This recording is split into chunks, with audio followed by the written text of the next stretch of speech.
Tonight on CTV News at 11:30. A tragic start to the morning commute in Sudbury, a fatal hit and run. We are still investigating the collision. Police say a 46-year-old woman has died as a result of her injuries. Plus, more calming measures are coming to Greater Sudbury. Bollards are very effective at is reducing those really high speeds above the posted speed limit. City officials say they'll be slowing down drivers thanks to revenue from those speed cameras. And sharing best practices in Timmins.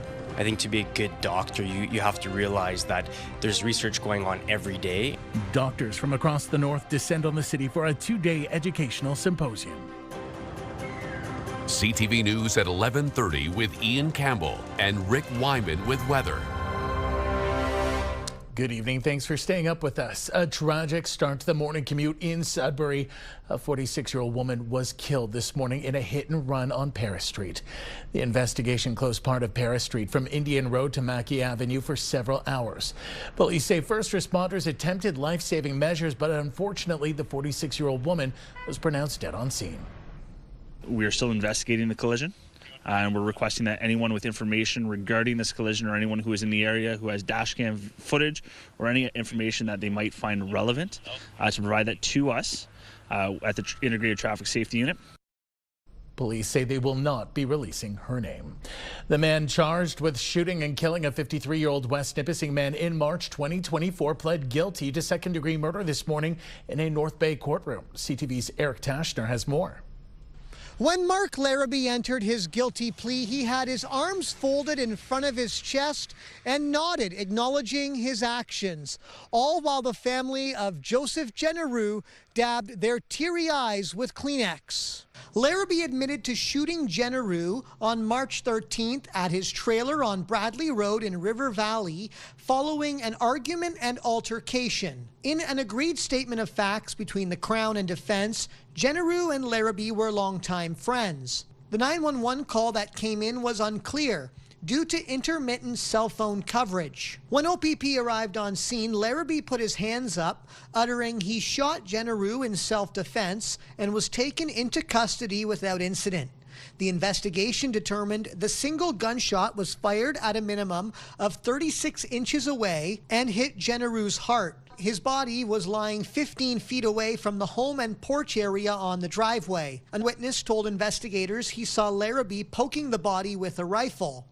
Police found a .22 caliber Cooey rifle dismantled, hidden in the nearby bushes beside a guitar case with other guns in it. A female friend of Larrabee's told police investigators that he'd become overconcerned with who she became friends with and that he became paranoid. After he shot Genereux, Larrabee called his father in the U.S. and also called this friend and told her what happened. She believed he called her because she had some first-hand CPR training. She got to the scene and immediately dialed 911. The Crown withdrew Larrabee's second charge, unauthorized possession of a firearm. Larrabee's lawyer, Daniel Baker, said asking the plea was important to his client and that he had never seen a situation such as this while practicing law. Justice Greg Ellis set the next court date as March 27th. From there, sentencing will be set. Neither Baker nor Genereux's loved ones wanted to speak to the media afterwards. Eric Tashner, CTV News, North Bay. UCCM and Anishinaabe Police Service have arrested a 39-year-old man on multiple weapons charges. Police received reports yesterday of an armed man walking along Maple Heights Drive on Whitefish River First Nation, going to homes in the area. A suspect was located and arrested. He faces 22 charges, ranging from break and enter to assault with a weapon.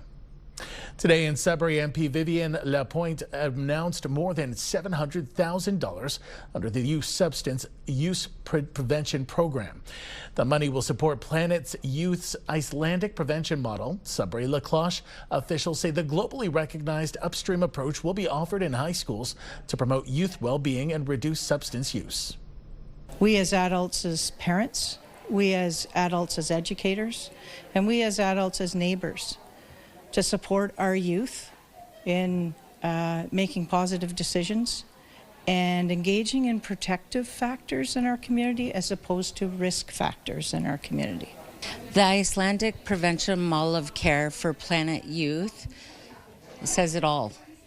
When we're talking about Planet Youth, we're talking about 7 generations from now, and our responsibilities as adults to ensure that bridge from the Benojis to their full life cycle has hope. Officials say youth are growing up in a complex world and community partners are working together to lead with hope through collective action. The city of Greater Sudbury is going to be implementing more traffic calming measures this year. CTV's Lindsay Alick has more on what Sudbury drivers can expect. From traffic calming bollards. Bollards are very effective at is reducing those really high speeds above the posted speed limits. To speed humps or tables. Thanks to funds generated by automated speed cameras, the city of Greater Sudbury will be able to add 8 permanent speed humps, bringing the total in the city to 13, and 12 new roads will have bollards installed, bringing that total to over 40. Staff will be bringing a new report to the April Operations Committee, which highlights revenue from our 2025 automated speed enforcement program. And again, we'll be earmarking all of the net revenue from that program to road safety. Ward 8 Councillor Al Sizer says most calls he receives from residents are about excessive speed. Since the completion of Maley Drive, there's been an increase in traffic on Lansing Avenue, but we've responded with temporary bollards. But those temporary bollards will be removed in 2026. Because there was going to be a road construction on Lansing Avenue, and the temporary measures will be removed and permanent measures will be included. Here is the list of the 8 roadways that will receive permanent traffic calming measures. Knutson says this will make a dent in the list of 41 roadways that have been selected for traffic calming measures. Bollards are installed every spring after street sweeping and line painting is complete, while speed humps are being designed currently and will be constructed during the 2026 construction season. Lindsay Alick, CTV News, Sudbury. 75 physicians and medical learners who practice in Northeastern Ontario are in Timmins for a 2-day educational symposium. CTV's Lydia Chubak has more. Physicians and medical learners are in Timmins for an educational symposium. The theme of the 2-day conference is Advancing Acute Care in Rural Medicine. I think to be a good doctor, you have to realize that there's research going on every day, and that changes the way we work and the way we practice. Around 75 medical professionals were in attendance. Organizers say an in-person learning opportunity like this hasn't happened in Timmins since before COVID. You know, it's one thing to sit down and read out of a textbook and try to memorize things, but when you get these people actually talking to you and providing that concrete experience, it just sticks. The Timmins and District Hospital, the Timmins Economic Development Corporation, and the Northern Ontario School of Medicine's local education group brought together a well-received group of presenters. Even Dr. Boissneau, giving us exactly her steps on how she prepares push-dose epinephrine, or, Dr. Jenny, who's an amazing pediatrician, giving us, her take on pediatric asthma. I think some of my practice is going to be different.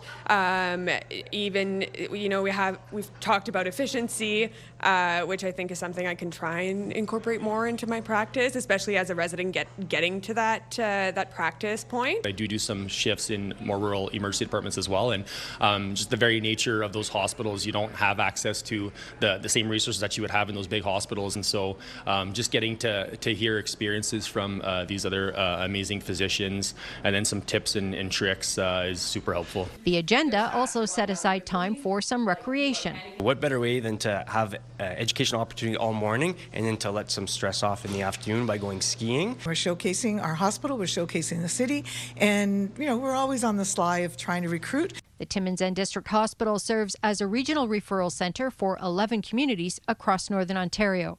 Lydia Chubak, CTV News, Timmins. There are staffing shortages in paramedicine, and those are only expected to grow.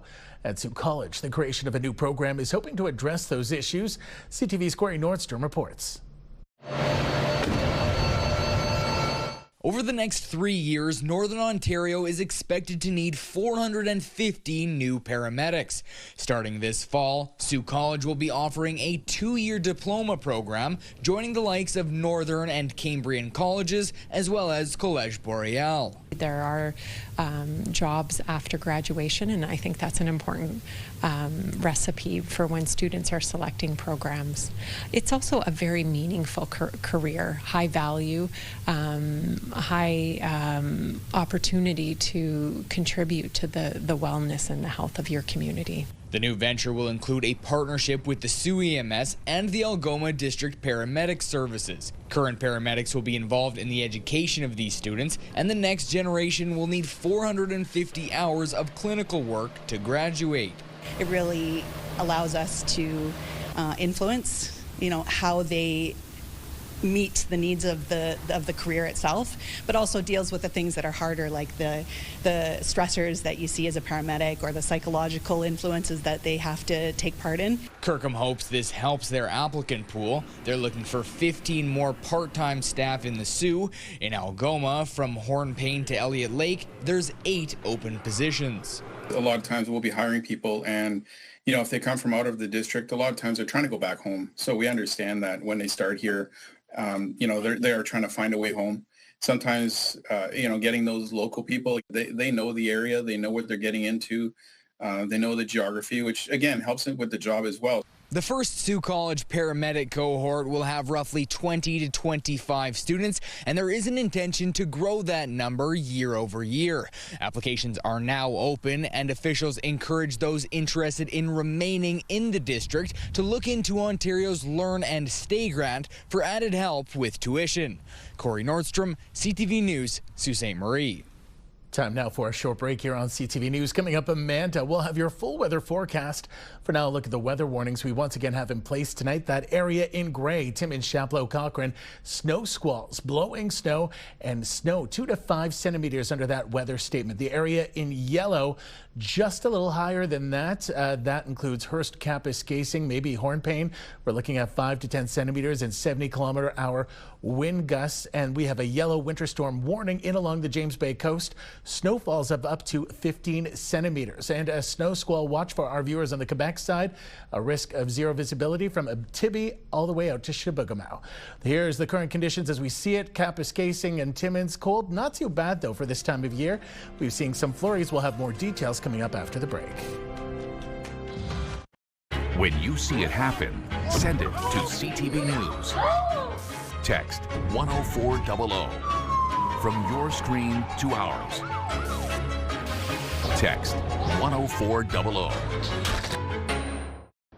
Welcome back from the break. Happy Friday. We are in the middle of some messy weather currently, some blowing snow, definitely some visibility out there on the roads if you're heading out and about. So make sure you take care. But the good news is that's going to fade away by the time Saturday morning rolls around. That cold front is going to move out of the system there, and we're going to see some sunshine by the time the weekend wraps up, which is good news for sure.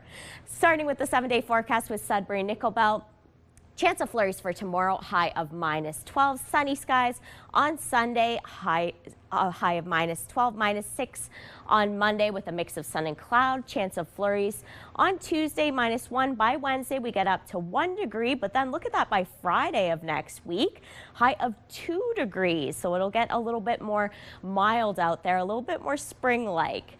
For Sault Ste. Marie, Algoma, -12. For tomorrow with a mix of sun and clouds. Sunny skies on Sunday, -10. Warms up a little bit on Monday, -4 with a mix of sun and cloud and a chance of flurries on Tuesday, sitting at the freezing mark. For Timmins, Cochrane, Kapuskasing, a few flurries for tomorrow, high of -15, -13 on Sunday with sunny skies. Chance of flurries to start the week on Monday, high of -6, and then chance of flurries throughout the rest of the week. For Timiskaming Shores, Kirkland Lake, chance of flurries for tomorrow, high of -11. Back-to-back sunshine on Sunday into Monday, chance of flurries on Tuesday, high of -2. And then by Wednesday, we get up to the freezing mark, a little bit above the normal for this time of year. And finally for North Bay, West Nipissing, chance of flurries for tomorrow, high of -8, -13 on Sunday with some sunny skies. You're definitely going to want to break out the sunglasses there. Even though it will be a little bit cold, you can still, hopefully the sunshine will warm things up a little bit. Mix of sun and cloud on Monday, high of -7, a chance of flurries on Tuesday with a high of -1, and then +2 on Wednesday with some cloudy skies. So Ian, we still aren't seeing those spring-like temperatures yet, but we are going to be seeing some sunshine this weekend, which I think is great news. Back to you. I guess that's okay. Thanks so much, Amanda. Well, after months of renovations, the Mindemoya Curling Club is having its grand reopening. CTV's Madison Merrier has more tonight from Manitoulin Island.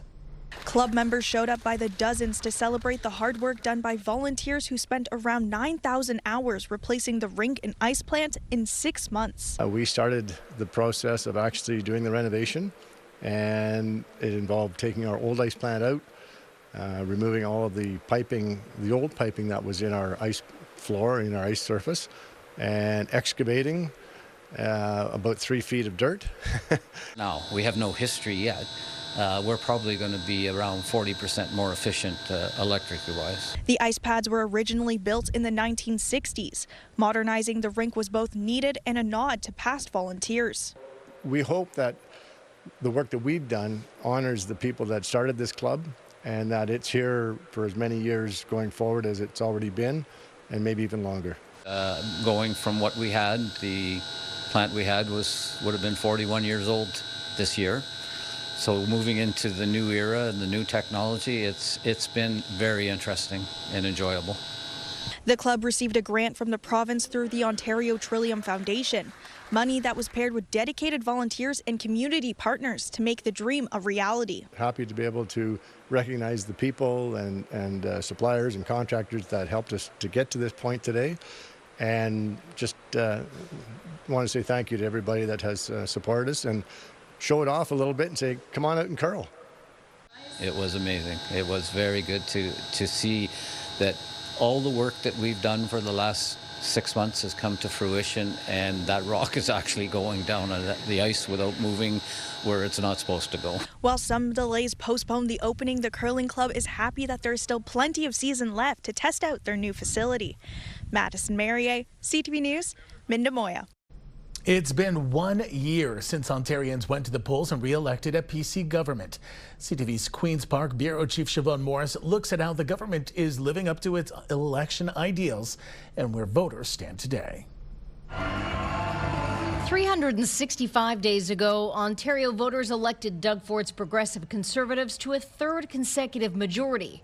Almost 8 years since taking the reins of the province, I want to be premier forever. I'm just pumped up. We're getting things done. Ford framed last year's election around protecting Ontario from Donald Trump, collaborating with premiers of different political stripes. If it's good for Ontario, we're going to work well together. If you attack Ontario, it's not going to be a good day for you, because I got to protect the people. A promise that rings hollow for critics.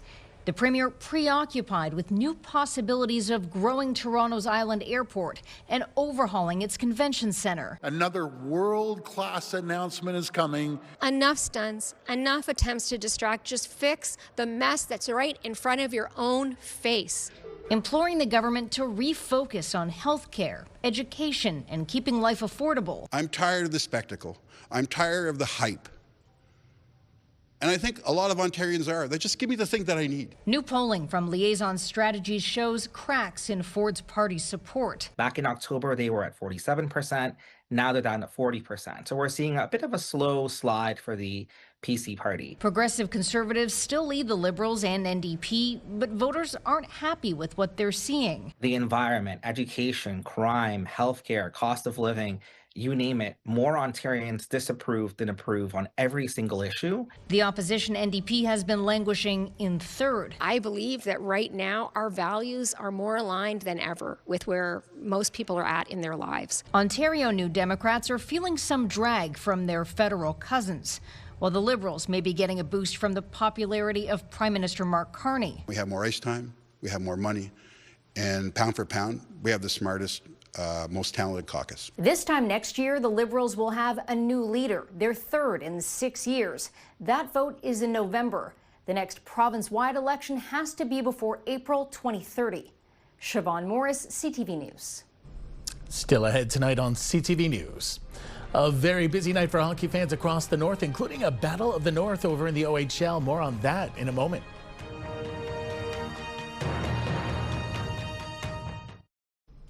We had a very busy night of hockey involving our northern teams, including a Battle of the North over in the OHL as Sudbury played host to their Highway 17 rivals, the North Bay Battalion. Jan Hovan with it. Long shot, didn't miss by much. Score! This shot would break the 2-2 tie thanks to a rebound from Chase Coughlin finding the back of the net. The lead, however, would not last long. North Bay would follow up with a goal 2 minutes later. In fact, they'd follow it up with 4 unanswered goals. A very good night for Ethan Prochesin with 2 goals and 1 assist. The Troops go on to take this one, beating Sudbury 6-3. And a tough night for the Sioux Greyhounds, who are up against a powerhouse Kingston Frontenac's. Marco Mignosa would get a pair of goals, but it just wasn't enough to keep up with Kingston. The Greyhounds fall to Kingston 6-3. Over in the Northern Ontario Junior Hockey League, a great night for the Sudbury Cubs. They come out on top over powerhouse Hearst 5-2 while out on the road. There was a battle at the border in Sault Ste. Marie as the Thunderbirds and Eagles faced off, but it was the Thunderbirds who come out triumphant. They win 9-3. In Iroquois Falls, the Storm played host to the visiting Espanola Paper Kings. A strong third period from the Storm with goals from Saint-Pierre, Lemieux, and Villeneuve helped give them the 4-2 win over Espanola. And the Timmins Rocks shut out the Powassan Voodoos by a score of 5-0. Olympic medalist Megan Oldham will be in her hometown of Parry Sound tomorrow for a special celebration. The community will be honoring her medal-winning performance in freestyle skiing at the Milano Cortina Olympic Winter Games. Oldham won the bronze medal in slopestyle and the gold in the big air events. The celebration starts at 11 a.m. at the Stocky Centre and includes an autograph session with the Olympian. The Canadian Pediatric Society is recommending cholesterol screening for children between the ages of 2 and 10. Health experts say plaque buildup in the arteries, including cholesterol, starts in childhood, and it's a key driver of heart disease and stroke. They say about 1 in 300 people have high cholesterol caused by a genetic condition passed down through families. Universal screening with a blood test will allow doctors to identify the condition early. Finally tonight, a pair of mythical characters has inspired one woman's epic quest. CTV's Adam Sawatsky uncovers the connection between Viking decorations and a BC woman's mission to help animals in need. Before we meet her rescue dogs, Kim Spencer introduces us to her Norse gods. This is Odin, and this is Freya. She travels with cats and a boar.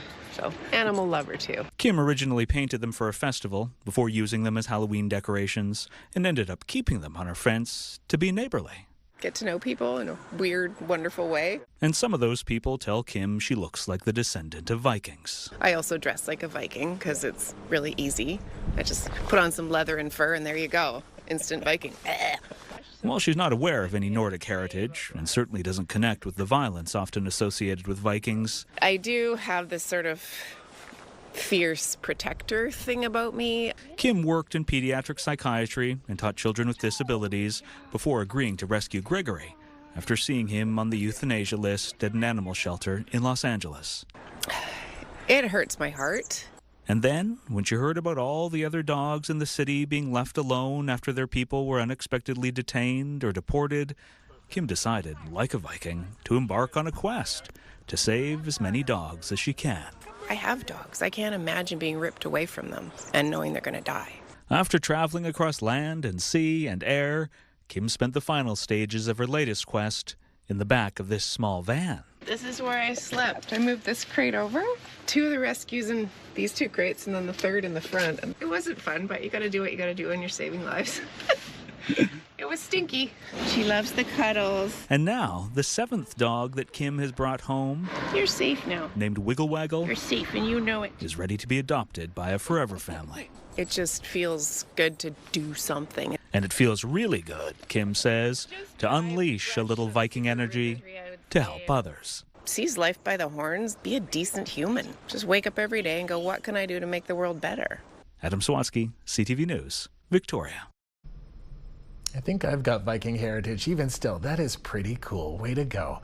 That takes us to the end of our newscast this Friday night. For the latest news anytime, remember you can head to our website, ctvnewsnorthernontario.ca. You can also download our CTV News app. Thanks for watching. We hope you have a wonderful weekend, and we'll see you right back here on Monday night. Until then, good night.